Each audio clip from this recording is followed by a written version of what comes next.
श्री गणेशाय नमः। ओम श्री हनुमते नमः।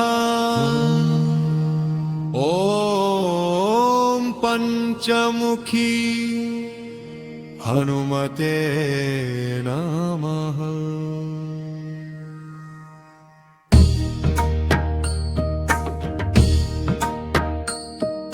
पंचवक्त्रं महाभीमं त्रिनेत्रं च महाबलं सिंहिकागर्भसम्भूतं हनुमन्तं नमाम्यहम्। ॐ हं हनुमते रक्ष रक्ष सर्वतो मा।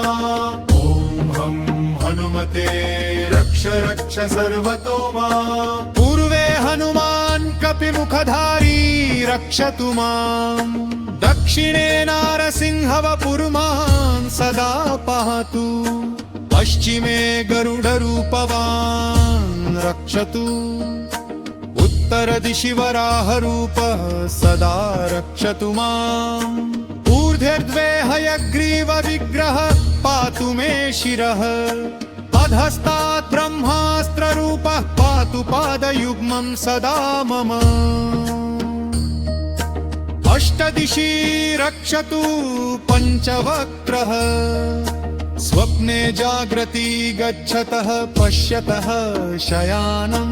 पश्यन्तं हसन्तं चलन्तं सर्वदा रक्षतु हनुमान् महाबलः। ॐ अञ्जनीसुताय महाबलाय रामदूताय नमः। ॐ किलकिलाय वीराय विक्रान्ताय नमो नमः। ॐ भूतप्रेतपिशाचादिनाशा स्वाहा।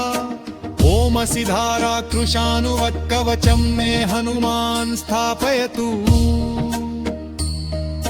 रामभक्ताय रामदूताय हनुमते नमः। सर्वशत्रुनिवारणाय कवचं पठे। रक्षां कुरु महाबाहो त्राहि त्राहि नमोऽस्तु ते। ॐ हनुमते नमः। हं हनुमते नमः। ॐ अञ्जनीगर्भसम्भूतमारुतात्मजमुत्तमम्। श्रीरामप्रियं भक्तं वन्दे लङ्काभयङ्करम्। पञ्चमुखन्धरं देवं हनुमन्तं नमाम्यहम्। पूर्वं तु वानरं वक्त्रं कोटिसूर्यसम्प्रभम्। दक्षिणे नारसिंहं च भयनाशं सदा स्मरे। पश्चिमे गरुडं वक्त्रं वक्रतुण्डं महाबलम्। उत्तरं तु वराहं च कामरूपं महाबलम्। ऊर्ध्वं हयग्रीवमुखं शङ्खचक्रगदाधरम्। एवं पञ्चमुखं रूपं हनुमन्तं महाबलम्। यो स्मरेत् प्रातरुत्थाय सर्वशत्रुभयं हरेत्। नाशयेत् दुःस्वप्नं शुभं दुष्टग्रहसमुद्भवम्। अभिचाराणि सर्वाणि मन्त्रतन्त्राणि भूतले।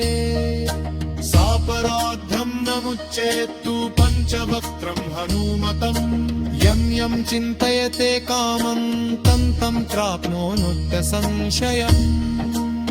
श्रीराम जय राम जय जय राम।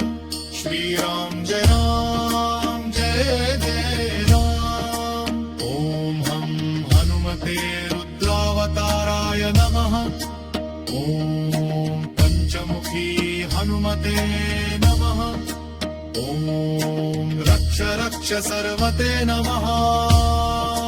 ॐ हं हनुमते रुद्रावताराय नमः। ॐ पंचमुखी हनुमते नमः।